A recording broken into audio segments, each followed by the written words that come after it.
Ce que Dieu est dans nos vies, ce que Dieu est dans ce monde, ce que Dieu est dans son Église, il est le Seigneur. Il est le Seigneur de nos vies. Alléluia. N'hésitons pas, souvent qu'on se retrouve, de l'exprimer de tout notre cœur, avec tous nos esprits, parce que l'heure vient, elle est déjà là. Où ceux qui adorent le Père l'adoreront en esprit et en vérité. Ce sont là les adorateurs que le Père recherche.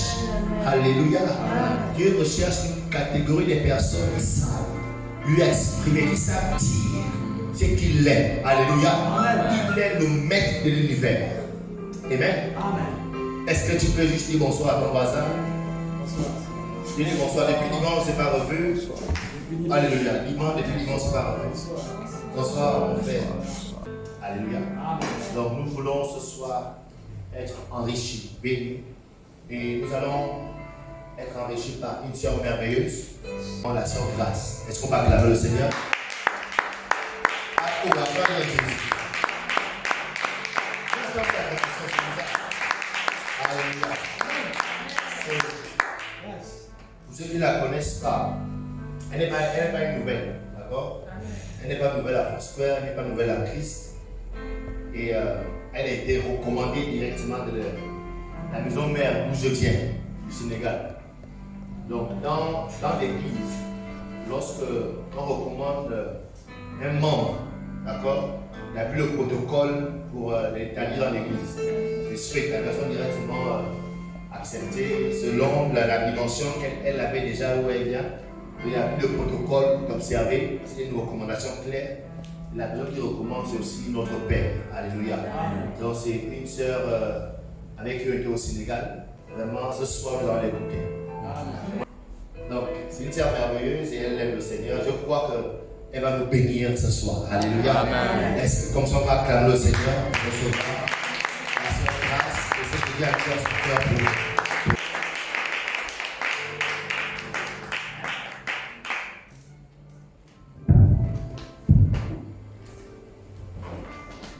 Shalom à tous. Shalom. Je suis un peu confuse parce que je pensais que le pasteur devait être là. Ah. Du coup, le voir là ce soir, ça me déstabilise un peu de devoir enseigner. Moi, j'aime bien être enseignée. J'ai souvent peur de l'enseignement, d'autant plus que la Bible déclare que ceux qui enseignent seront jugés plus sévèrement. Donc, on doit faire très attention lorsqu'on vient parler de la part du Seigneur. Et l'enseignement, c'est vraiment venir mettre la lumière, venir montrer le chemin, la voie à suivre à quelqu'un. Et si tu donnes une mauvaise orientation, tu peux conduire une personne sur une fausse route. Et ça, le Seigneur te redemandera des comptes. C'est pourquoi enseigner, c'est vraiment pas facile. Donc je sais pas, peut-être que le pasteur a prévu un enseignement, il pourra peut-être venir enseigner. Amen. Ok, gloire soit rendue à Dieu, encore lui qui nous réunit ce soir. Merci beaucoup, pasteur, de me faire confiance. J'étais vraiment surprise lorsqu'il m'a demandé dimanche d'enseigner mercredi. Je refusais, mais c'est quand il m'a dit non, je pourrais être là et tout. Et je me suis dit, oh. Donc je vais essayer de faire un effort. Amen. Que le nom du Seigneur soit béni. Alors on va encore disposer nos cœurs, préparer nos cœurs à recevoir la parole. Il y a une femme qui m'émerveille beaucoup dans la Bible, c'est Lydie. On parle d'elle dans le livre des Actes des Apôtres. La Bible déclare que lorsque Paul est arrivé à Thyatire, la ville dans laquelle elle était, il est allé, il les a retrouvés dans un lieu de prière et Lydie était tellement concentrée, elle écoutait tellement que Dieu ouvrait son cœur. Et quand Dieu a ouvert son cœur, elle a été transformée. Elle est ressortie de là en tant que servante de Dieu. Elle a même invité l'apôtre Paul à demeurer chez elle. Je me suis dit, waouh, quelle transformation s'est opérée dans la vie de cette femme ce jour-là à cause d'un enseignement. Et je prie que cela soit notre partage au nom de Jésus. Que toutes les fois que nous venons recevoir un enseignement ici, nous en sortons impactés, transformés pour la gloire de Dieu. Alors pour rappel, nous sommes en train de parler du Saint-Esprit. Le pasteur a parlé dernièrement de la rivière de l'Esprit. Et il a souligné 3 points, notamment pour être dans la rivière de l'Esprit, du Saint-Esprit, il fallait lire la parole de Dieu premièrement. Il faut lire la parole de Dieu, lire tous les livres livres qui sont inspirés de Dieu. Également, pour être dans la rivière de Dieu, il faut écouter la parole. Et en troisième point, il pouvait souligner que pour être dans la rivière de Dieu, il faut pouvoir garder cette parole-là. Il faut garder la parole de Dieu, il faut la ressasser, il faut la ruminer intérieurement à chaque fois pour qu'elle puisse travailler. Puis on la ressasse à l'intérieur de nous, puis ça nous transforme de gloire en gloire comme le Seigneur. Amen. Amen. Et j'étais tellement bénie en écoutant ça et je me disais, waouh, il a des thèmes forts, la rivière de Dieu. Je me suis dit, mais une rivière, c'est un endroit où on plonge, c'est un endroit où on est immergé, on est complètement à l'intérieur.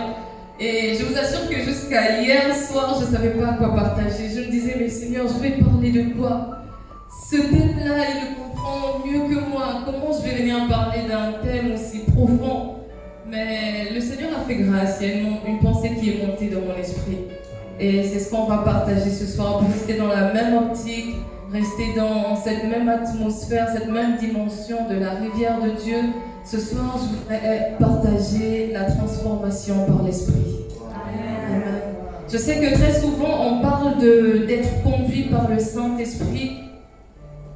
On voit beaucoup dans les Écritures comment être conduit par le Saint-Esprit. Et beaucoup de prédicateurs, beaucoup d'enseignants partagent cela, mais rarement on parle d'être transformé dans l'Esprit. Le Saint-Esprit, c'est vrai, c'est une personne, comme on le dit tout le temps, mais il y a aussi une dimension qu'on ne doit pas oublier, c'est que le Saint-Esprit également, c'est une atmosphère, c'est un environnement. La Bible parle du Saint-Esprit comme étant l'air, comme étant le vent, donc on le voit comme une atmosphère, comme un environnement dans lequel nous devons être. Et je me suis dit, mais et si en étant plongé dans la rivière, on en sort mouillé, ça veut dire que si on est trempé, on est dans l'esprit, on ressort transformé, on ressort forcément avec une forme nouvelle. Et je soupirais hier, je me suis dit, Seigneur, que cela soit mon partage, que je puisse être transformé dans l'esprit, afin d'être une nouvelle personne, marcher sans cesse en nouveauté de vie, comme dit la parole. Et que cela soit le partage de l'Église de Dieu. Alors pour commencer, j'aimerais déjà qu'on comprenne certaines choses, parce que l'enseignement, il faut enseigner, il faut bien expliquer certaines choses. Donc la transformation dans l'esprit, quand on prend le mot transformer, ça fait référence, on dit, selon le dictionnaire Larousse, l'internaute disait que c'est l'action de transformer. Et transformer, on dit que c'est changer en une autre forme, ou faire passer d'une forme à une autre. Amen. Est-ce qu'on peut dire, Seigneur, j'ai envie de passer d'une forme à une autre ce soir? Alléluia. Seigneur, nous voulons passer d'une forme à une autre ce soir, parce que nous voulons être immergés, transformés par l'Esprit, dans l'Esprit ce soir. Et comme je le disais, l'Esprit, c'est un environnement. Et l'objectif que j'aimerais atteindre ce soir au travers de cet enseignement, c'est que, au travers de l'édification sur la transformation dans l'esprit, c'est que désormais nous soupirons à toujours rechercher la présence de l'esprit, la présence de Dieu, à toujours demeurer dans cette présence-là pour en sortir transformé. Le processus de transformation, nous savons généralement comment ça se passe. Je vais prendre un exemple assez simple pour illustrer ça. Le processus de transformation, généralement, ça s'opère dans des environnements, dans un cadre bien précis, et à chaque type de transformation, un environnement bien adapté et défini.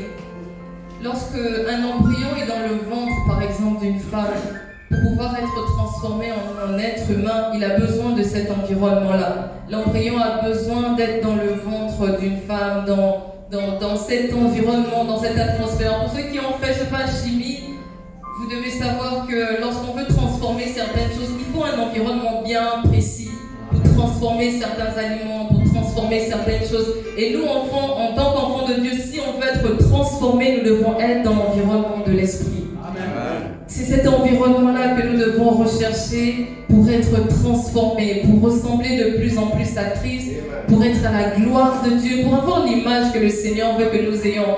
J'aime beaucoup dans le livre de Jérémie, le Seigneur dit à Jérémie, va descendre dans la maison du potier, afin que Jérémie voie comment le potier transforme. Comment il transforme l'argile. Et ce qui est merveilleux, c'est que Dieu ne se limite pas à une forme. Il peut nous donner une forme aujourd'hui, mais demain, tel le potier, il brise cette forme afin de redonner encore une autre forme. Et c'est de cette manière que nous allons toujours de dimension en dimension, dans des gloires, dans des dimensions plus grandes. Parce que sans cesse, nous sommes transformés. Moi, j'aime dire au Seigneur, la forme que j'avais hier, je ne la veux pas demain. Je veux une nouvelle forme. Je veux être comme cette masse d'argile entre les mains du potier qui la transforme à chaque fois. Le potier regarde l'argile, il regarde le vase, il s'est dit non, il y a peut-être un défaut là, non, c'est pas encore la forme que je veux obtenir. Alors il brise la pâte et il refait une forme nouvelle dans la maison du potier.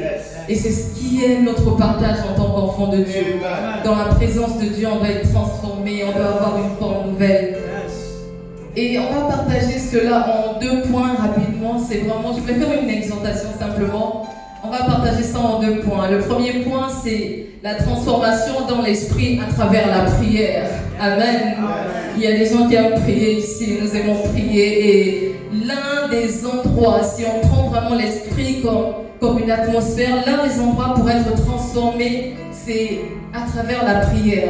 On est transformé dans l'esprit à travers la prière. C'est pourquoi j'aime des gens qui soupirent après l'esprit pendant les moments de prière.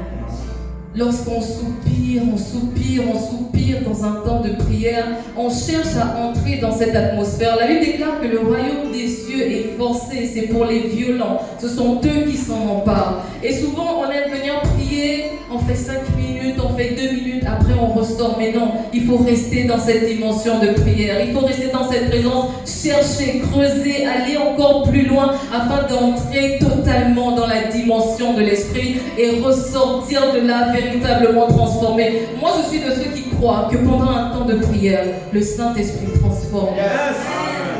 Pendant un temps de prière, tu ressors avec des mentalités renouvelées, régénérées. On en ressort tellement transformé. Et c'est ça ma prière. Je veux que chaque fois que je me mets à prier, que quelque chose se passe, que je sois transformé, que je reçoive quelque chose de nouveau du Seigneur. Beaucoup de chrétiens aujourd'hui, on vient, on prie, mais on ressort de là sans même une parole du Seigneur. Moi, je me dis non, je refuse cela. Ah non, je refuse cela. Je ne peux pas venir me présenter devant le roi des rois et je ressors sans même une parole, sans même une recommandation. Je refuse de ressortir de la présence de Dieu sans une directive, sans une orientation. C'est pas normal. C'est pas normal. Et c'est ce désir-là qu'on doit sans cesse avoir. Pouvoir se dire, je ne sortirai pas de ce temps de prière si je ne reçois pas quelque chose. Quand on vient les mercredis à l'église, pouvoir se dire, Seigneur, je ne ressortirai pas de cet enseignement sans avoir reçu quelque chose de toi qui m'a complètement transformé. Amen. C'est vraiment à cela qu'on aspire. On va prendre le livre de Luc au chapitre 9, pardon. Luc chapitre 9, du verset 28 au verset 36. C'est un exemple palpable de quelqu'un qui a été transformé dans l'esprit. Luc au chapitre 9, à partir du verset 28 à 36, je vais lire pour nous. Au verset 28, il est dit, environ 8 jours après qu'il eut dit ces paroles, Jésus prit avec lui Pierre, Jean et Jacques, et il monta sur la montagne pour prier. Pendant qu'il priait, l'aspect de son visage changea, et son visage devint d'une éclatante blancheur. Et voici 2 hommes s'entretenaient avec lui, c'était Moïse et Élie, qui apparaissant dans la gloire, parlaient de son départ qu'il allait accomplir à Jérusalem. Verset 32, Pierre et ses compagnons étaient appesantis par le sommeil, mais s'étant tous tenus éveillés, ils virent la gloire de Jésus et les 2 hommes qui étaient avec lui. Au moment où ces hommes se séparaient de Jésus, Pierre lui dit, Maître, il est bon que nous soyons ici. Dressons 3 tentes, une pour toi, une pour Moïse et une pour Élie. Il ne savait pas ce qu'il disait. Comme il parlait ainsi, une nuée vint les couvrir, et les disciples furent saisis de frayeur en les voyant entrer dans la nuée. Et de la nuée sortit une voix qui dit: celui-ci est mon fils élu, écoutez-le. Est-ce qu'on a remarqué que la parole déclare qu'une nuée est venue les recouvrir?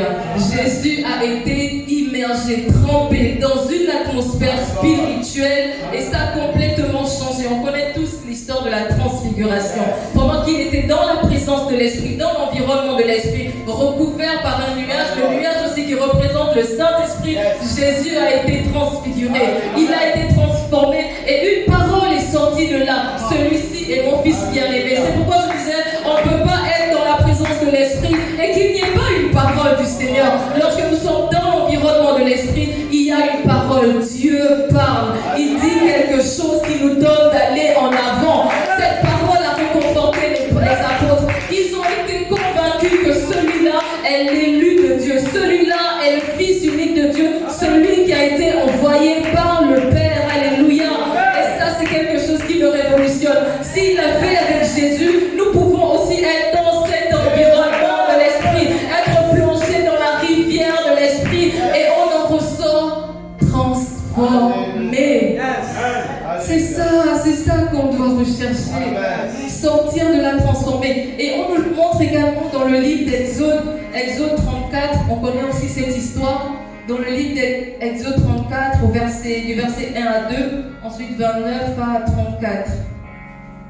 Exode 34, verset 1 à 2, il est dit: l'Éternel dit à Moïse: taille deux tables de pierre, comme les premières, et j'y écrirai les paroles qui étaient sur les premières tables que tu as brisées. Sois prêt de bonne heure, et tu monteras dès le matin sur la montagne de Sinaï.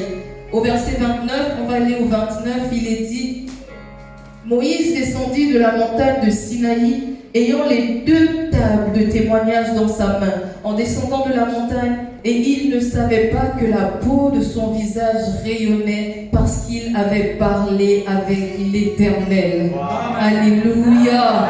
Moïse était sur la montagne en train de parler avec l'Éternel, et on sait que parler avec l'Éternel, c'est aussi prier. C'est pourquoi j'ai parlé de la transformation de l'esprit dans l'esprit à travers la prière. Moïse également est monté sur la montagne, parler à Dieu, et il a été transformé. La Bible dit que son visage était rayonnant de gloire, de telle sorte que les Israélites n'arrivaient même pas à le regarder parce qu'il avait été transformé, il était méconnaissable. C'est sûrement, ils se demandaient: mais c'est qui ce gars, c'est qui cet homme? Mais c'était Moïse, c'est juste qu'il sortait de la présence de Dieu, il sortait de la présence de l'Esprit, et il a été transformé. C'est la même chose que Jésus a fait. Il est monté à la montagne, rencontré le Père, et il a été transfiguré, transformé. Est-ce qu'on peut soupirer à ce genre de transformation?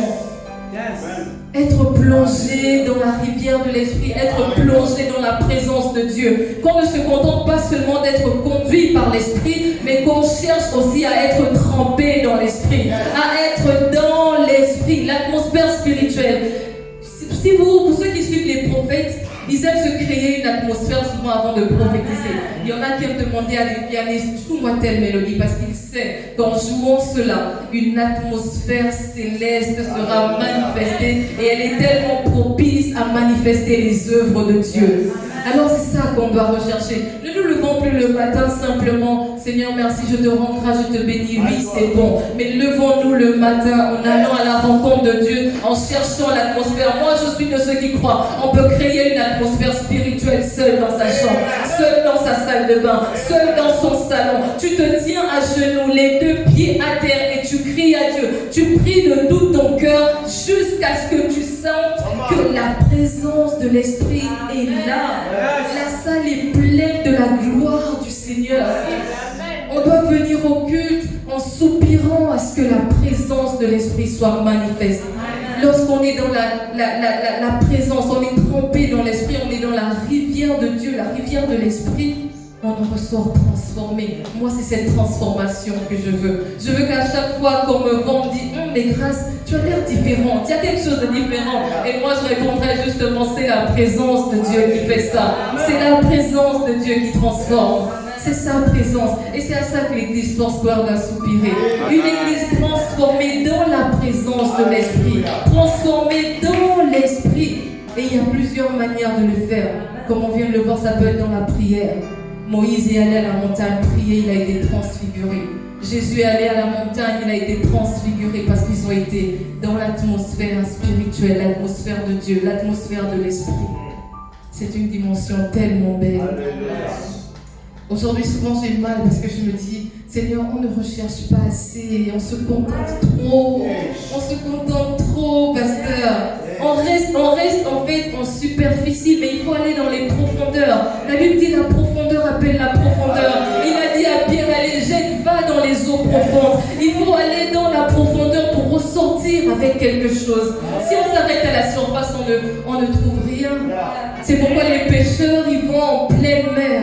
Parce que c'est là où il y a des poissons, c'est là où tu sors avec quelque chose, c'est là où tu fais de grosses récoltes. Et si on veut vraiment recevoir des grandes directives pour nos vies, il faut aller dans les profondeurs de la présence de Dieu. C'est pourquoi j'aimerais nous encourager. Aussi longtemps que tu ne sens pas que tu es devant le Père, tu es dans une dimension très profonde, ne sors pas de la prière. Fléchis le genou, crie, Seigneur, je ne sortirai pas si tu ne m'as pas visité. Seigneur, je ne sortirai pas de cet environnement si je ne t'ai pas rencontré, si je ne t'ai pas vu. Nous ne pouvons pas sortir de la présence de Dieu si on ne l'a pas rencontré. On a dit à Paul, je crois que c'est dans Acte 8, que tu as été destiné, le Dieu de tes pères t'a destiné à connaître la volonté du Père, à voir Jésus le juste. Mais on voit Jésus dans des dimensions profondes.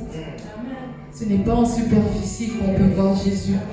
C'est pourquoi beaucoup aujourd'hui, on a des frères, des sœurs qui ne sont pas en Christ, mais ils n'arrivent pas à voir Jésus parce qu'ils ne sont pas dans l'environnement de l'Esprit. Seul celui qui est dans l'environnement de l'Esprit arrive à voir les choses de l'Esprit. Amen. C'est tellement beau si on pouvait sans cesse soupirer, rechercher, à voir Dieu. Moi, je me dis, Seigneur, je dois te voir. Chaque fois que je viens prier, je veux te voir.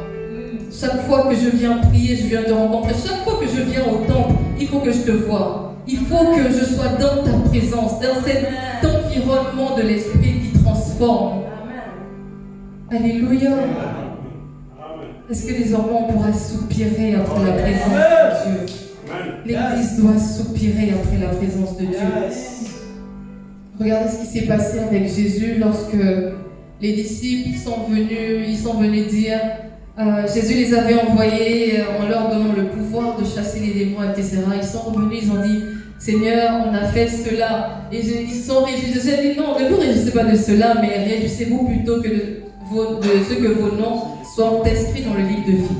Et il y a quelque chose que le Seigneur ajoute, il dit, je voyais Satan tomber du ciel. Mais comment Jésus voyait Satan tomber du ciel? C'est parce qu'il était dans une dimension de l'esprit. Ce n'est que quand tu es dans la dimension de l'esprit que tu peux voir des choses célestes s'opérer. On peut être là, quelqu'un qui est dans la dimension de l'esprit, il peut voir un démon, il peut se dire, ah, il y a un esprit malsain dans telle sœur, dans tel frère, mais c'est parce qu'il est dans un environnement propice. On peut être là dans le même endroit, dans un même lieu, mais on n'est pas tous dans le même environnement, dans la même atmosphère. C'est pourquoi vous voyez que parfois le pasteur voit des choses, toi tu ne vois pas, mais lui il est déjà dans une dimension dans laquelle tu n'as pas pu monter. Il est entré dans une dimension à laquelle toi tu ne veux peut-être pas ou tu n'arrives pas à accéder. Mais lorsque tu vas dans cette dimension, tu vois des choses. Jésus voyait Satan tomber du ciel. Pendant que les disciples étaient en train de chasser les démons, parce qu'il était dans l'environnement de l'esprit, il voyait les choses spirituelles se passer. Ce n'est que dans l'esprit qu'on voit ces choses. Amen. Ce n'est que dans l'esprit. Et en deuxième point, nous allons parler toujours de la transformation. Et cette fois-ci, de la transformation dans l'esprit à travers la justice, la paix et la joie. C'est bizarre, c'est quelque chose que les chrétiens, nous les enfants de Dieu, on oublie souvent. Parfois, pour chercher aussi l'atmosphère spirituelle, c'est dans ces choses-là que parfois on passe à côté. On oublie la paix, on oublie la joie, on oublie la justice de Dieu, alors qu'en cela également, on peut demeurer dans l'atmosphère spirituelle. On va lire le livre de Romains 14 au verset 17, un passage que nous connaissons tous, et certainement que nous aimons beaucoup. Dans Romains 14 au verset 17, il est dit, j'espère Romains 14, verset 17. Car le royaume de Dieu, ce n'est pas le manger et le boire, mais la justice, la paix et la joie par le Saint-Esprit. Et lorsqu'on donne ce verset, on comprend aussi également que ça veut dire que le Saint-Esprit, c'est le royaume de Dieu. Si on parle du royaume, ça veut dire que c'est le Saint-Esprit. C'est pourquoi Jésus, partout où il passait, il emmenait le royaume avec lui. Il emmenait l'atmosphère spirituelle avec lui. Il emmenait la gloire de Dieu avec lui partout où il passait. Et ça va être le soupir de tout enfant de Dieu. Que partout je foule la plante de mes pieds, que le royaume soit là parce que tu transportes l'atmosphère spirituelle, tu transformes l'atmosphère de Dieu. Tu arrives à ton lieu de travail, les gens sont tellement frustrés, mais parce que toi tu as la présence de Dieu qui se manifeste par la paix, par la joie, et tout de suite les gens, l'atmosphère est transformée parce que tu viens imposer l'atmosphère du ciel dans ce lieu. Même dans nos maisons, je rentre à la maison. Je ne sais pas si vous avez remarqué qu'il y a des maisons, souvent tu rentres, tu n'es pas en paix, tu te dis mais il y a quelque chose qui ne va pas. Il y a des maisons où tu viens, automatiquement tu sens que ici il y a de l'amour, ici il y a de la joie. Parfois c'est tellement palpable, mais qu'est-ce qui fait ça? C'est parce que ces personnes-là ont su créer une atmosphère spécifique dans cette maison. C'est pourquoi je profite pour l'occasion de dire, créons chacun d'entre nous l'atmosphère du ciel dans nos maisons. Nous sommes capables de le faire à travers l'Esprit de Dieu. Emmenez la présence de Dieu partout où nous allons. Dans nos maisons, dans nos foyers. J'aime bien certaines personnes qui prient et disent, surtout les femmes mariées, que ma maison soit un havre de paix.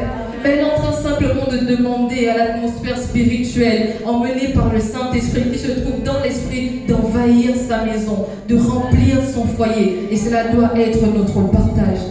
Seigneur, que quand j'aille au boulot, que ce soit le ciel, le royaume de Dieu que j'emmène avec moi, de telle sorte que même quand si quelqu'un était malade, il reçoit la guérison. On parle d'un apôtre, je crois que c'est Élie ou Élise. Non, Élisée, je crois bien, lorsqu'on a jeté rien que ses eaux, ça a réveillé un mort.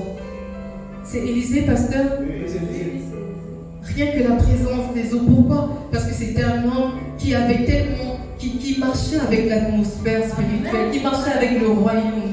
Ce qui fait que partout il passait, même après sa mort, ses eaux même ont emmené la présence de Dieu dans un tombeau. Waouh, mais quelle gloire, quelle dimension.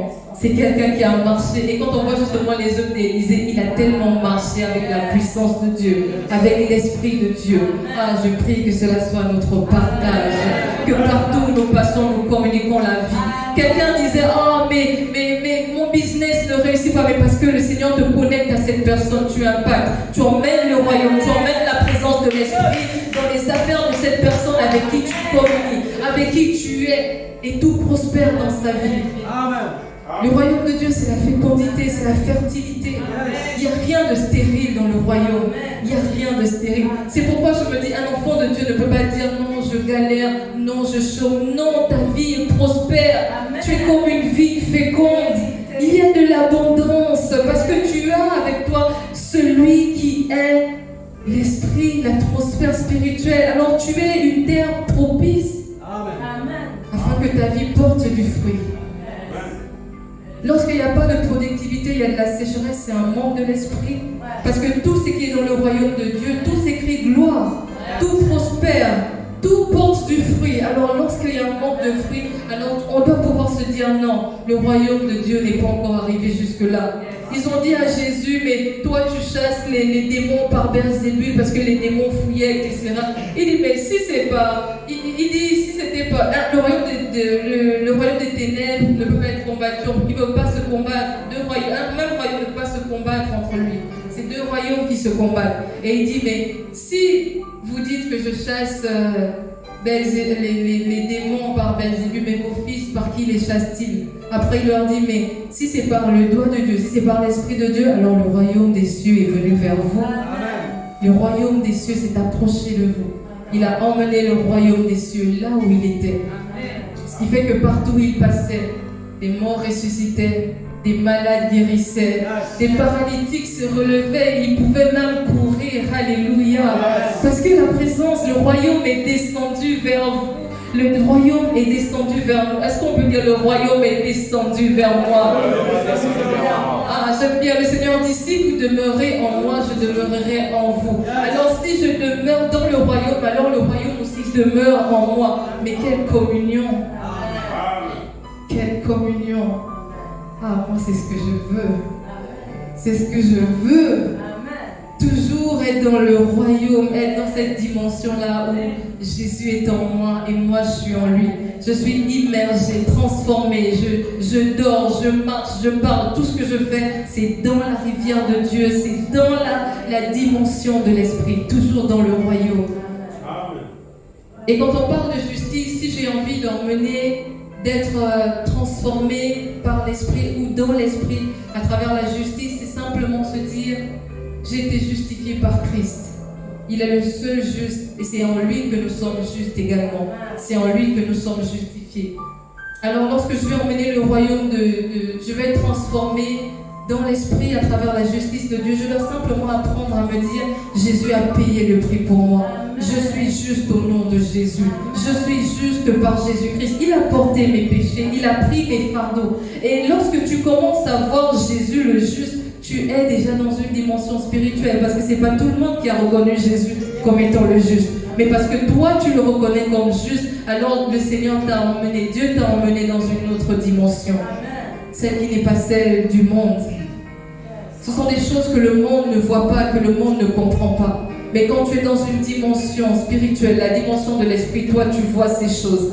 Tu vois Jésus comme étant le juste, tu vois Jésus comme étant le saint, tu le vois comme étant le Fils unique de Dieu, celui qui a été mis à part, celui par qui je crois aujourd'hui que ma vie est transformée. Je suis une nouvelle créature à travers lui. Je suis la justice de Dieu en Christ. J'ai été justifié par Jésus. C'est pourquoi il n'y a plus aucune condamnation qui pèse sur moi. Le monde nous condamne, mais moi je ne suis plus condamné parce que je suis désormais dans le royaume. Je vis dans le royaume, je marche avec le royaume. Alors il n'y a plus aucune condamnation pour ma vie. C'est tellement glorieux de pouvoir comprendre ces choses et surtout de pouvoir les vivre. Ah, Éternel. On peut être transformé, vivre la transformation dans l'esprit à travers la paix. Jésus a dit une chose: je vous laisse ma paix, je vous donne la paix. Lorsque tu vis en paix, sache déjà que tu n'es plus dans l'atmosphère du monde.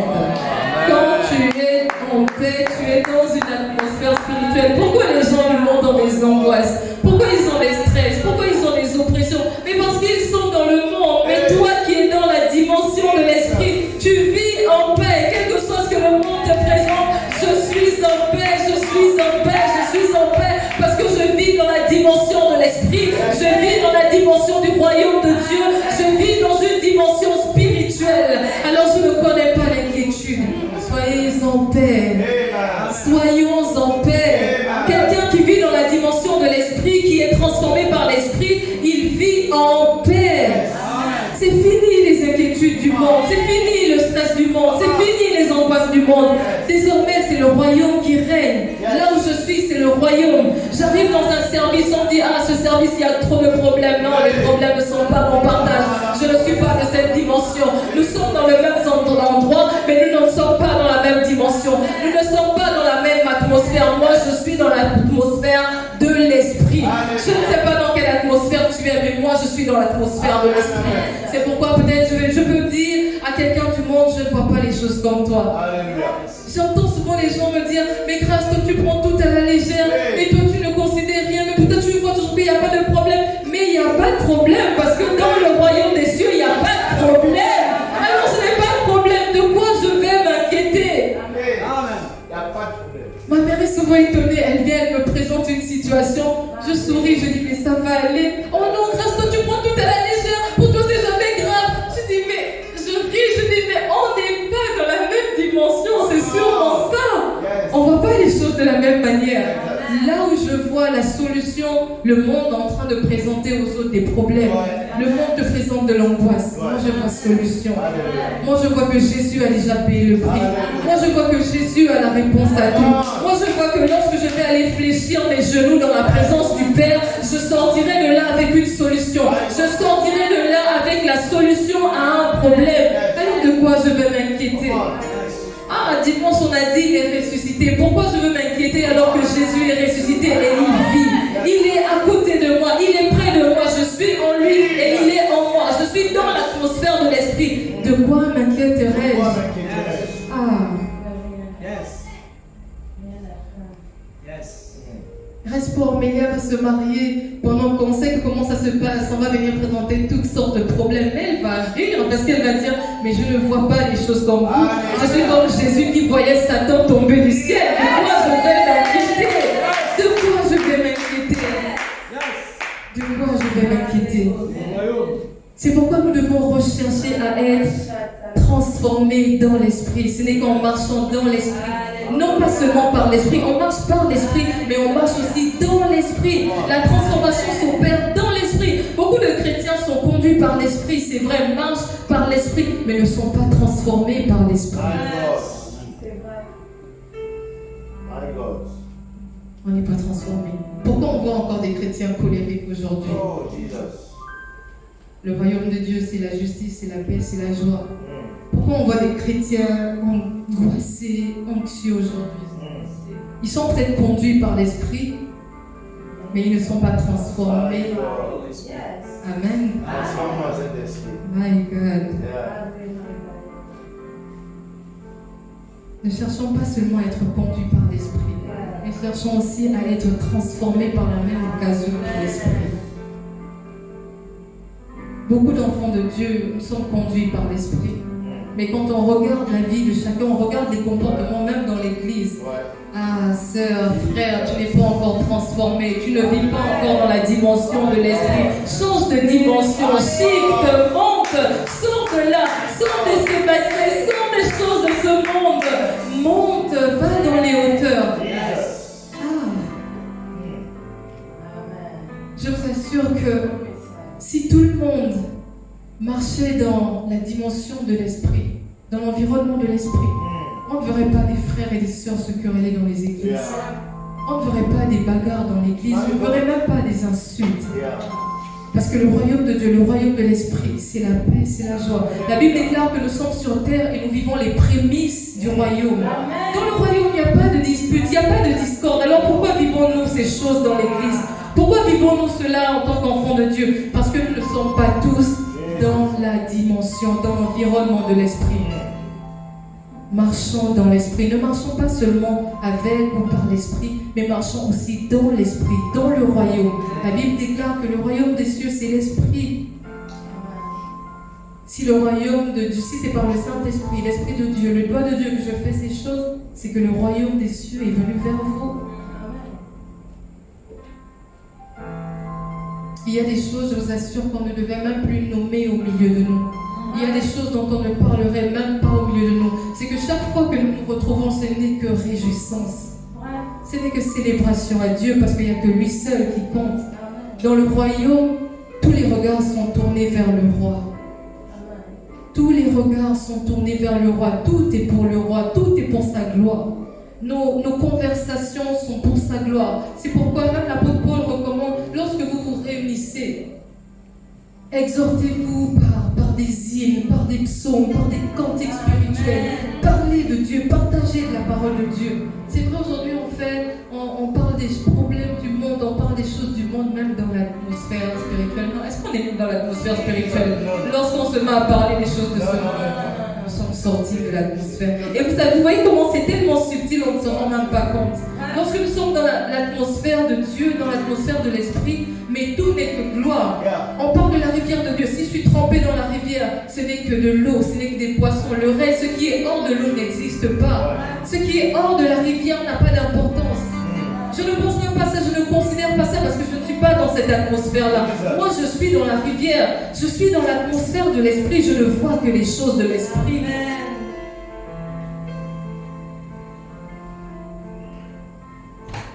Mais aujourd'hui, même dans l'église, on vient, on raconte toutes sortes de choses, on parle de toutes sortes de choses, et parfois on oublie même celui pour qui nous sommes là. On oublie que nous sommes là pour Dieu. a été conduit ici par l'Esprit de Dieu, c'est vrai. L'Esprit nous a conduits. Mais lorsqu'on vient, on n'est pas dans la dimension de l'Esprit. On ne se laisse pas transformer dans l'Esprit. Mais il faut que cela change au nom de Jésus. Que chaque jour on apprenne à marcher dans la dimension de l'Esprit. Que chaque jour on marche avec la présence de l'Esprit.